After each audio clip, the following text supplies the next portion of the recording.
Hello and welcome to Airheads, a not-so-serious look at the serious business of royal rumours, gossip and gowns. I'm Tom. And I'm Maeve. And this week we've been shopping! Tom and I were hitting the high street this week thanks to Meghan Markle after she unveiled her Smart Set collection, the capsule collection that she has done for SmartWorks, the charity of which she is patron. Ever since she announced it through her Vogue issue, we've been keeping an eye on Jigsaw, we've been keeping an eye on JLMP, that's John Lewis and Partners. We've been keeping an eye on Misha Nunu. Yeah, I mean, I'm sure all of you have seen this stuff by now. It's been absolutely everywhere, and there's only 5 pieces in the collection, which I was a little bit surprised about, but I think they are very well chosen. So we've got the John Lewis tote, big enough to fit a CV in. That was the crucial requirement. It comes in tan and black, except now it doesn't come at all because it's sold out. So that was amazing. Yeah. By the time she was giving the speech to people, she was able to say one of the pieces is sold out. Yeah, I was looking at Twitter trying to find out what time Meghan was speaking, and they were saying early afternoon. It was 10 a.m. and the bag was going on sale. People were freaking out. Everybody was trying to buy it. £110, and yeah, it's sold out. So hopefully it comes back very similar to the Everlane tote that we know Meghan is a fan of herself. Okay, then we've got the Marks & Spencer shift dress. This comes in 3 colours, but only 2 colours are part of the collection from what I can tell. So sorry if some of you bought the pink one, because it's just the black and blue that are part of it, but it's the cheapest item. I bought it in the black. It's $19.50. It's a steal. Then it gets a bit pricier with the jigsaw blazer and the trousers. They're £199 and £120 respectively, both black. And finally, you've got the Misha Nunu shirt. That's the standout for me, because I always associate Meghan with a crisp white shirt. Oh yeah, I'm buying that one too, for sure. You might have heard of Misha Nunu before. She, very good friend of Meghan's. It was her shirt called the husband shirt, absolutely loaded with meaning, fantastic Meghan move.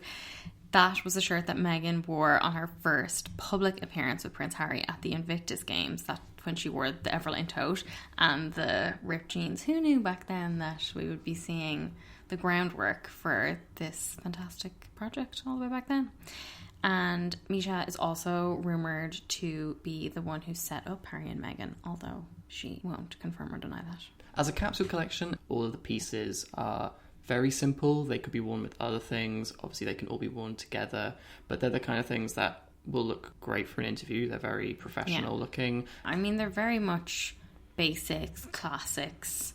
There's nothing trendy here, and some people were finding it uninspiring from a fashion perspective, but that's the whole point. It's not meant to be anything of the moment. It's meant to be something that you can wear for years. What I loved was the campaign that went along with it. So we got some photos on the Sussex Royal Instagram account, and then they were in all the papers as well. These are the quintessential Meghan Markle photo aesthetic, right? These are straight from the take. They're black and white. We know she loves that from her Vogue cover and just her general Instagram presence. And rather than models wearing the clothes, it's 3 women who found work through SmartWorks, which is a nice little touch. It doesn't have a lot of them kind of looking off to the side, a lot of away. There's no kind of direct to camera. So that is also a real Meghan move, I think. It's very much the planned candid, the planned it pose. All super Meghan. But yeah, so I went around to look in the shops to see what these pieces looked like. Airheads on the ground. They had little stickers in the window saying proud partner of SmartWorks. They had signs around the shop advertising the Smart Set, and then all of the pieces had this little tag around the hanger that had the line that Meghan wrote in her Vogue piece about not a handout, a hand held, which she's obviously delighted with that line, and so am I. What I did think was a little bit interesting was that the jigsaw suit is part of an existing collection called the Paris Collection. So they aren't pieces that were specifically designed for the collection. I know some of the conversation around it had been Meghan the fashion designer, but it looks like they have taken some of their existing designs. The only one I could find that seemed to meet Meghan's desire for sustainability was the Misha Nunu shirt. So they are produced on demand, so they don't have them in stock. They create it once you put your order in. So that means they have no waste, and it does take a little bit longer to get, but that it does meet that criteria for sustainability, and that it's also made in a female-owned factory in China. So I can see why that would have been important to Meghan, because some people were wondering why Misha Nunu was included. Is it like just because they were friends, and you know, she's not a British brand unlike all the others. Yeah. But I thought that was kind of interesting. But we got some great details in Omid Scobie's feature for Harper's Bazaar when he revealed that this whole thing was Meghan's idea. She pitched the idea to the SmartWorks team after visiting and realizing there was some gaps in their offering. She's been working on it since January. I love that she has been working on it in the background and only brings it to us when it's fully realized. Yeah. But there was a great quote from a source who said she brought it to life immediately. After consulting with SmartWorks about their needs, she contacted bosses from each of the brands directly. Cold calls. She is not afraid of picking up the phone. I feel like for the last few weeks, you can't move for stories about somebody being on the phone with Meghan.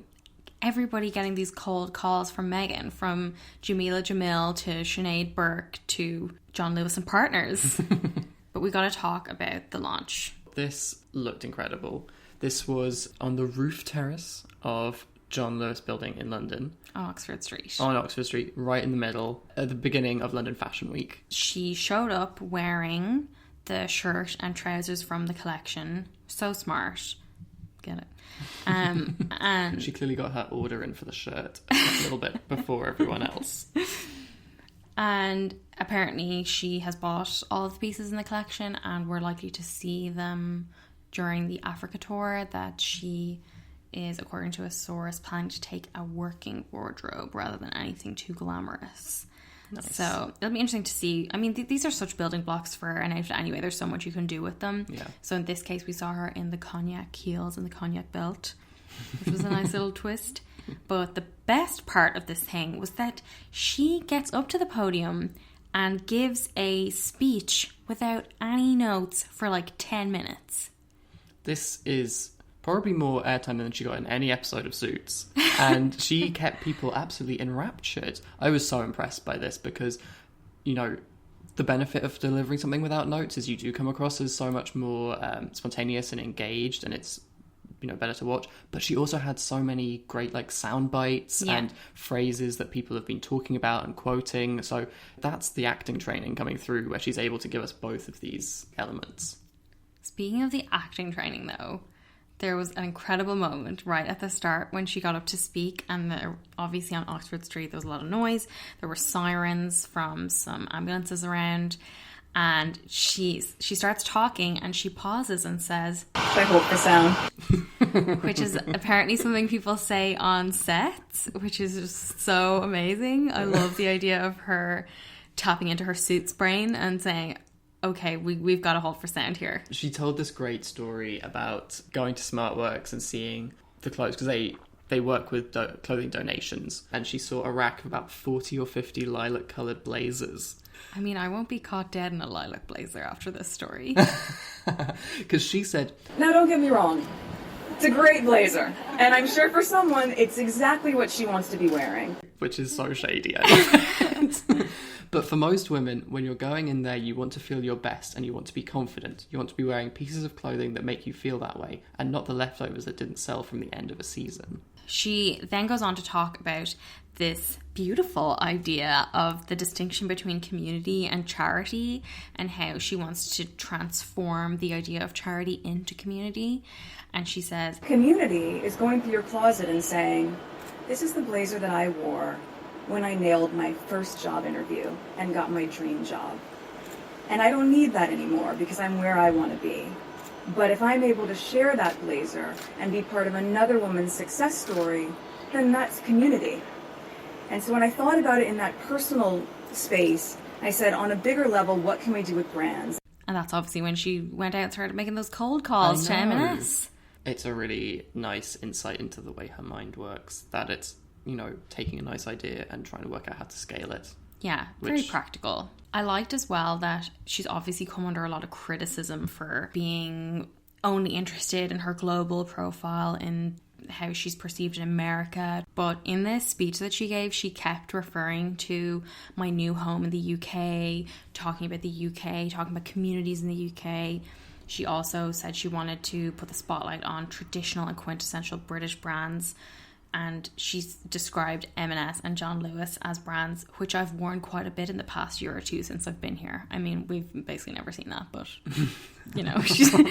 But, I mean, you couldn't really pick two more quintessential British brands than No, these absolutely. When I heard that Jigsaw was going to be part of it, I thought that was a little unusual because it's not exactly one of the most popular high street brands, and they have been struggling a little bit. They got a new creative director in and they kind of reshaped it a little bit, but it's still not exactly up at the level of M&S or John Lewis by any means. And it's more expensive as well, isn't it? And it's more expensive. But she said that Jigsaw caught her eye because she saw a campaign they did highlighting diversity in the UK and immigrant culture and how that was a part of the fabric of the nation. When I saw that, I was so touched by it, and I thought anybody who is seeing the world that way and seeing community that way is someone that I think would be a great partner to have on this project. That's really cool. We also got some like good little tidbits, her talking to people at the launch. One of the clients from SmartWorks invited her to join their WhatsApp group, and she revealed that she has recently started using WhatsApp, and she gave a very diplomatic answer. She said, "I'll just pop in one day and put a waving emoji." Imagine. The royal wave emoji. There was an interesting guest there though, I thought. Amy Pickerel, who was Meghan's former private secretary, who left this summer. All the stories around it were that she left because Meghan was such a monster and so difficult to work with. But this interaction didn't seem like it was between two people who had a very difficult time. I mean, why would you even go if you'd stop working for that person? The Telegraph's fashion editor, Lisa Armstrong, wrote that Amy had said she had come to support Meghan and that she said the project was brilliant, which Lisa Armstrong pointed out kind of cast doubt on this whole monster angle, and that Meghan and Amy even shared a warm hug before she left. If you weren't able to be there, don't worry, because as always, Sussex Royal posted one of their now trademark edited together Instagram stories.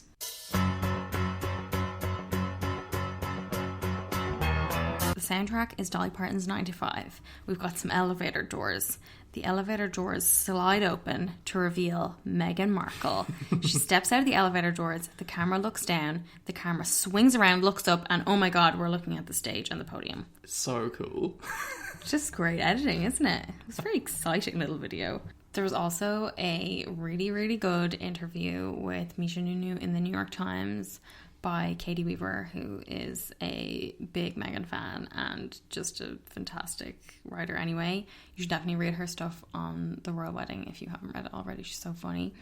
But there's this really good bit where she starts talking about how they first met, and Misha says, "We met at a lunch in Miami during Art Basel, and we sat down and we started actually right from the get-go talking about a shared passion for equality, women's empowerment, and our love of dogs." I really liked about this because then it goes into Katie sort of interrogating her about, like, really? You started talking about that right from the get-go? Like somebody you just met? And she later tweeted, "I admire the song of anyone who can look me dead in the eyes and calmly state that the first time they met Meghan Markle at Art Basel, they and brand new acquaintance Meghan Markle immediately started talking about a shared passion for equality." So good. But I believe it, you know? Yeah, I mean, those are the three things that I would talk to Meghan about, because I know we'd be on the same page. We should say happy birthday to Harry. Yeah. It's his birthday on Sunday, today. The ripe old age of 35. 35 and thriving. He was also celebrating the 5th anniversary of the Invictus Games. It's basically an adapted sporting competition for people from a military background, whether they are injured, unwell, or sick. He talked about giving his first speech for the Invictus Games. Yeah, he posted an interview on Instagram TV on Sussex Royal with him talking about his best and worst moments. So I could just see all of their faces and they started chanting, and I was so nervous. I was shaking. I knew I had a certain window to be able to get my words out, and we were also running behind, so I rushed it, and it's probably one of the worst speeches I've ever given. It was a very casual, very endearing little video. It was just him sitting in this corridor in one of those sort of half-zip jumpers, and there's no professional lighting, so it's a little bit shadowy. It struck me as like an actual example of relatable content. Like, it looked like something I would film of myself talking to my fans in the corridor. But just in contrast to some of the other royal stuff we see that's so polished and produced, it was very off the cuff. He also went to meet with some of the participants in the Invictus Games who he called his heroes at an evening reception where he wore a very nice navy suit. I guess the big news from this was that he closed his own car door. He learned that from Meghan. She has been teaching him some of her own skills from life as a civilian. Marriage is a partnership. I watched this clip when it was unfolding, and I said, oh, Harry closed his own door. Nobody gave a shit about that. And then a few days later... Everyone gave a shit about that. Like 10 people gave a shit about it. There was all these headlines about Harry breaking royal protocol. Like, just desperate for clicks, you know? Yeah. The actual news from this was that he also gave a little speech without any notes. Although he, I have to say, is not as accomplished a speaker as Meghan. I don't think any of the royals are. No. She's so engaging to watch. While with some of the others, it feels like kind of hard work to pay attention. But he was praising the guys from the Games as having completely changed how we view disability and mental health. He said it was one of the greatest honours of his life to get to know the guys. Very sweet. He seemed quite emotional. He also put on his trading suit to hang out with one of your heroes. Cheryl Cole. Yeah. Yeah. So he was helping to raise funds for victims of 9/11 at this big kind of charity trading event that was held in partnership with Cantor Fitzgerald, who lost 2/3 of their staff in 9/11. And he closed a big deal. I mean, I'm a little bit confused by what this event is, because all the photos of it look so fun. They're just like pictures of celebrities in like really boring offices with like a cord phone. But from what I can tell, they are guided by the regular brokers to close the deals with clients over the phone, and they kind of compete with each other. So Harry was going up against Cheryl and also Kate Harington and the Mayor of London, Sadiq Khan. Harry definitely won this, right? Yeah. Because he closed a £1 billion trade, which is reportedly one of the largest trades in the market of the past 5 years, and is believed to have raised £50,000 for BGC Charity Day. That's amazing. He clearly missed his calling as the charitable Wolf of Wall Street. He's clearly learnt that from Meghan as well. She's great at making calls. So those are great pictures. Also great pictures of him meeting children at a school in Luton where he was promoting the Rugby Football Union All Schools program. And I don't know, these pictures are just adorable. They posted a good few of them on Sussex Royal There's Instagram. Just so many like kids like hugging Harry and him looking so interested in what they're saying, and like wanting to high five him. One 11-year-old boy called Freddie said, I gave him an invitation to a barbecue at my house. He didn't read it, but he said he would read it later. I choose to believe he did read it later. He probably doesn't need to go to a barbecue at anyone's house because he can invite Freddie over. Yeah, he, as has been widely reported now, he and Meghan have built a £4,000 barbecue area at Frogmore Cottage. It's like an outdoor dining lounge area. It's like being described as like patio and decking and stuff, so I was thinking like £4,000 probably isn't that outrageous to put that on a listed building. I think people just want to associate them with spending money and attack them for it. But what I noticed was not mentioned was that one of the things we have heard 300 times this summer was that the Queen and Prince Philip are obsessed with barbecues. You know, there's a scene in The Queen where they have that miserable little barbecue and Philip is sort of angrily prodding the meat. Like, we've heard so many times that Philip makes all of his guests come to these barbecues in all weathers. So God.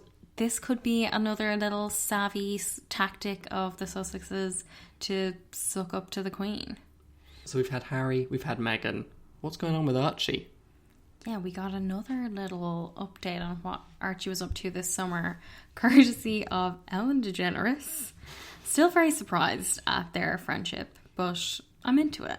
She came back on her chat show this week and she revealed in her little monologue that she and her wife Portia de Rossi had visited Frogmore Cottage this summer. She said, I spent the afternoon with Prince Harry and Meghan. I just want to say it was an honour for them to meet me. She's a comedian, you know, it was funny. I can't tell you how sweet they are, but the most important thing is I got to hold little Archie, the baby. I fed Archie, I held Archie. He looks like Harry, and he had more hair than I did at the time. She's a comedian. She's just cracking wise at every turn. There's a good bit there when she asked the crowd if they wanted to see a photo, and she was like, oh, too bad. I felt like it wouldn't be appropriate to ask for a photo. But she instead decided to do a little drawing of Archie, and oh my god, it's so funny. It's so good. You should look it up. Yeah, we'll post it on Instagram. Apparently, these couples are going to work together on a conservation project. So I'll be interested to see what comes out of that. Further to the unicorn story that we were talking about last week, Prince William was out this week visiting the firefighters charity's Harcombe House in Devon, and he was admiring some of the artwork. He was talking to the children and he spotted a unicorn horn made from these little colourful balls, and he said, my daughter loves unicorns. Loves them. Very cool. Very cool. I love this quote. Why does he talk like this? Very cool. This is literally what I would say if I had to talk to children. I would be so at a loss of how to speak to them that I would probably just be gurgling out, very cool. Anything they did. Will has also announced that he will, well, he hopes, and I mean he intends, he might train as a volunteer counsellor for the text crisis service Shout. To follow the trajectory of this story from Will's announcement to then him in the same breath immediately tempering expectations by saying, I'm aiming to set myself up for it. I really want to do it. Even if I can only do an hour on my laptop, I want to do the training and be able to help. Oh. You think like before bed, he just pulls his laptop out and he's like, oh, gotta do an hour with this bloody text crisis service. Do you think he even sends many texts? I don't think he's ever sent a text. Probably. Well, good thing he may intend to train. He wants to, and that's what we should all take away from this. Much more successful was Kate Middleton's return to work after a summer of sun and shade. Once again, Kate has marked the opening of her Back to Nature garden, this time at RHS Wisley. This is the third time that this garden has been opened. The final time, please God. Well, this is meant to be a permanent version of it, so surely it doesn't require to be opened anywhere else.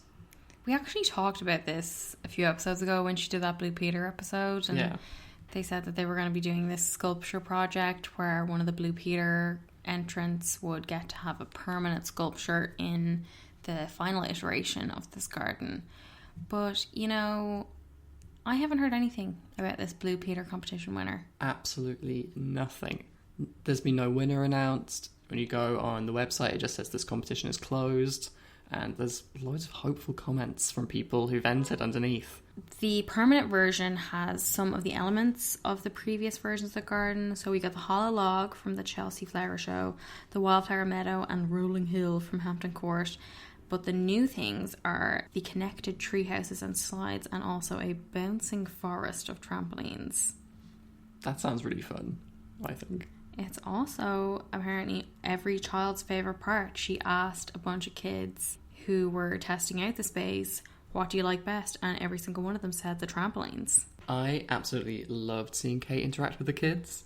Probably the best interaction she had was with a 3-year-old called Dylan Corbin, who was dressed as an animal and had his face painted, and Kate crouches down and asks him, are you a tiger?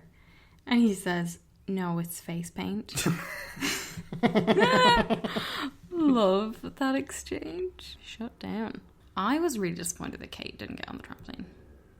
Can you imagine in her wedges? We saw her on the swing. Why can't we see her on the trampoline? There were some good photos. She arrived on a tractor. I mean, not any kind of tractor I've seen before. She arrived on the trailer at the back of the tractor with a whole load of kids. And also Mary Berry. Was it Mary Berry's tractor, maybe? Is that how Mary Berry normally travels? Mary Berry has been getting in a lot of FaceTime with the royals, Tom.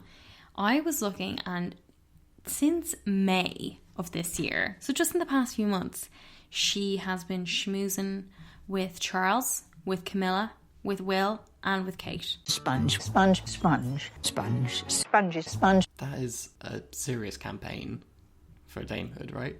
She's putting the work in. Yeah. I thought it was kind of interesting that there were photos of her putting her hand on Kate's leg and the two were laughing. Obviously, it wasn't like a weird thing. But that... Do you remember when we went to see Michelle Obama and she was talking about how she got in so much trouble for putting her arm around the Queen and everybody was going mad that she had broken royal protocol? Isn't it very curious that she would get criticised for touching a member of the royal family but Mary Berry would not? Yeah, it's very obvious what's going on with that. Sponge, sponge, sponge, sponge, sponge, sponge. Kate gave us a little Louis update. She was dancing with a 15-month-old baby. These were the pictures that you really liked of her sort of twisting its head off. And while she was talking to the baby, she also told the baby's mother, Louis loves to smell flowers and enjoys being out in the garden. That doesn't really sound like anything a real person would say, but I like the idea that Louis was just like shoving his head in all the flowers in the garden. Louis aged 1. Catapulting himself into the flower beds. She also talked about this water feature. She says, I like the idea of water on a hot day. Take your shoes off and have a splash. Take your shoes off and get on the trampoline, we say. She kept those godforsaken wedges on the whole time. So these were from Monsoon, high street shop. Beige, with a rope sole. Just bloody horrible shoes. The Daily Express wrote that she was risking wrath of the Queen with her outfit because apparently the Queen hates wedges. I mean, definitely the only thing the Queen and I have in common. But the wedges just killed this dress. I thought this was a nice dress. I know it was a little bit divisive. This is a brand new designer dress, Amelia Wickstead. Floral, seersucker, long sleeve dress, belt at the waist. Some funny little flaps going on over the boobs, but I like the print. I would love it as a wallpaper. I didn't like it. It wasn't styled very interestingly. As like you said, the beige shoes, it just felt like it could have been any high street dress. It didn't need to be designer. Well, she definitely now has more floral dresses than any woman has any right to own. That means she can use them as wallpaper in the future. So what else was Kate up to this week? It was also revealed that she's met with Richard Curtis, who wrote Four Weddings and Funeral, Notting Hill, Love Actually, about a project relating to mental health. Yeah, this came out in a court circular on Thursday, which was the day of Meghan's launch. And look, I have to be a little bit sceptical here that the timing of this just seems to be stepping on Meghan's news cycle again, making sure Meghan isn't the one getting all the headlines. We have talked about how the Cambridges and the Sussexes are becoming more competitive, and we're definitely seeing that with the Cambridges in quite an obvious way. We've also said how it's kind of net a good thing, because hopefully it just means more good work for good causes. But yeah, this was a bit disappointing. Hopefully something good will come out of her meeting with Richard Curtis, because that would be a fun project, I think. And I've gone and said shit. Twice. I'm so sorry, sir. It's fine, it's fine. You could have said fuck and then we'd have been in real trouble. Thank you, sir. I did have an awful premonition I was going to fuck up on my first day. Now we need to come to the obligatory Prince Andrew update. Yeah, so this week he was pictured at Royal Portrush Golf Course. So this was to do with the big golf tournament that he was attending. And we spoke last week about how, God, any photo that anyone's going to try to get is going to be of him with an underage girl.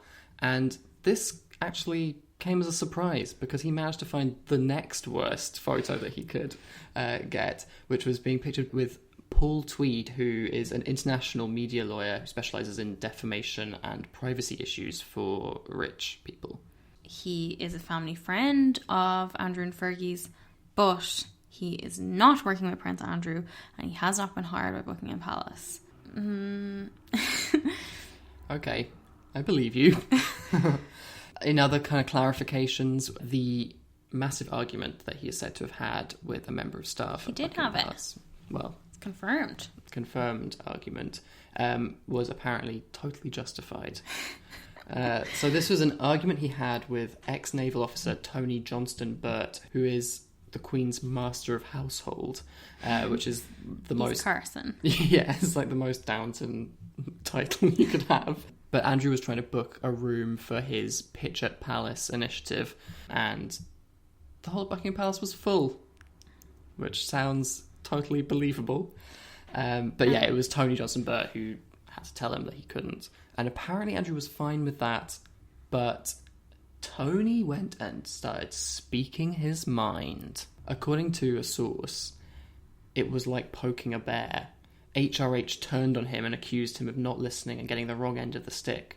Andrew told him to go and have a word with his private secretary. It was more handbags and hand grenades, which is very sexist language. I'm curious about what Tony said when he was so brazenly speaking his mind about the Pitch at Palace project. Could he possibly have suggested that it might not be the best optics for Andrew to hold a networking event at Buckingham Palace, given all the Epstein mess that is not going away? Nothing to see here! Lainey Gossip pointed out that there was the story of Harry allegedly having an argument with an aide and screaming what Meghan wants, Meghan gets. And we hear about this pretty much every time there's a story about Meghan and Harry. You've probably heard it 50 times in the last year. And this Prince Andrew stuff is just being explained away, and he doesn't seem to be getting any heat for it, even though the report said that he was squaring up to this guy, he was getting eye to eye right in his face. Such ugly behaviour. That's a lot worse than shouting at someone, which we don't even know if Harry even did, because unlike this encounter, the palace never confirmed that. Yeah. Whereas we know this one happened, and it seems to have been particularly aggressive, but, you know, Andrew was totally justified because this guy was speaking out of place. We're going to move on now to our quote of the week. Who is it this week? I mean, it's got to be Meghan. That smash hit speech. So many gems in there. So many quotables. What was your favourite? I loved when she said, "You may not ever meet that person, but you know when you put on that blazer or that shirt, or you carry that tote or put on those trousers and that dress, that some other woman on the other side of this country is wearing that piece because you made that purchase." Great line, and so clever to make sure she mentioned each of the 5 pieces. It's just like a really nice, like warm summary of the initiative, I thought, that really sticks in my mind. I think we're going to have a fairly clean sweep this week, but I'm going to ask you anyway, who is your fit for queen? It has to be Meghan. It can only be Meghan. I think she has the edge because obviously it's part of a charity initiative. But the fact that she wore the shirt and the trousers from the Smart Set collection and also showed how they can be personalised and add your own individual styling touches with the Manolo Blahnik heels and the Ralph Lauren belt in that contrasting cognac. You know, people say you shouldn't wear black and brown. She put paid to all that. And she had the stack of gold bangles. I mean, she's always great with jewellery, but those were particularly good, and also included one of Diana's bracelets and Diana's butterfly earrings. So she was paying tribute to Diana as well, and royal fans always lap that up. I loved that she was wearing the shirt. I think you said to me before, I really liked the way you put it, that it's part of her story with Harry, this shirt. It just cemented the idea that these are clothes that she would and will wear herself. And again, goes to show that she was clearly involved in this process at every stage. So with quote of the week and fit for a queen in the bag, do I even need to ask who's first in line? Meghan's first in line. No questions. I was very amused at how much of a reach all of the criticisms of her Smart Set launch were, you know, given how much people love to criticize Meghan. In this instance, it seemed particularly desperate. So we had a few pieces coming out describing the collection as being too dull, ghastly, shapeless, too expensive, which all just kind of fall flat when you accept that this is a charity initiative and when there are pieces from £20 to £200. That's very affordable, particularly by royal standards.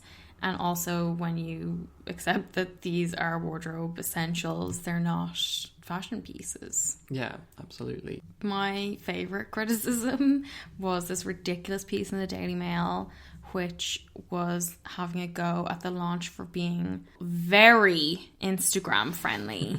So they called in a whole slew of experts to attack everything from the fact that they styled one of the mannequins wearing the black dress with trainers, white trainers, which are apparently not practical, even though every woman on earth would love to wear white trainers to work. And also criticising the Instagram-worthy faux flower display, which they then had to point out that actually Meghan and her team didn't put in. That was there already. Very Instagram friendly is the worst thing you can find to say about something. Oh my god, she's trying to think of a way to market her project that will appeal across multimedia. But the fashion doesn't stop there. Next week we have the Vin and Omi fashion show, which another royal has contributed to. I love this story. Prince Charles was apparently trying to deflect questions about Harry and Meghan's wedding when he was talking to some people at a British industry dinner, and he mentioned that he has nettles in his garden in Highgrove, and the designers Vin and Omi, these like punk designers, took this suggestion and decided to use the nettles in their collection. So they're going to be showing a collection at Fashion Week on Tuesday made using nettles from Charles's garden, which is so cool. Really hope he shows up. Would love to see him on the fro. That would be amazing. I hope he wears a nettle suit. Me too. We've also got Prince William hobnobbing with the stars as he opens BAFTA Piccadilly. He's president of BAFTA, so very cool. I feel like we could see a Michael Caine or something like that turn out for this as well. In the meantime, if you have picked up any of the pieces in the SmartWorks Smart Set, tag us in them. We would love to see them. Yeah, I definitely want to know what people have bought, whether they like it, if it's easy to wear, if it's comfortable. I'm very excited. Mine should be arriving on Tuesday, so... If you wear it with white trainers, we're not interested. You can find us on Instagram and Twitter at AirheadsPod and on Facebook at Airheads. And if you like the episode, please give us a rating and a review on Apple Podcasts or wherever you get your podcasts. Thank you so much for listening. Have a great week and see you next time. Bye. 40 or 50 lilac-colored blazers?